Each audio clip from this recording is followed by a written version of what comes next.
Hi అండి, అందరూ ఎలా ఉన్నారు? నేనైతే చాలా అంటే చాలా బాగున్నానండి. నేను రీసెంట్గా ఒక ఫంక్షన్కి వెళ్ళాను.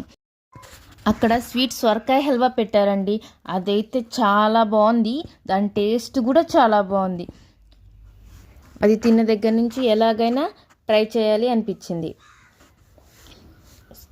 సరే, ఇంటికి వచ్చాక ఫ్రిడ్జ్ ఓపెన్ చేసి చూస్తే సొరకాయ కనిపించిందండి. ఇది చూడగానే ఆ రోజు నేను తిన్న సొరకాయ హల్వా గుర్తుకొచ్చింది. సో ఎలాగైనా సరే ట్రై చేయాలి అని స్టార్ట్ చేశానండి. నేను చెప్పిన కొలతలతో చేస్తే మీకు కూడా కరెక్ట్గా వస్తుందండి.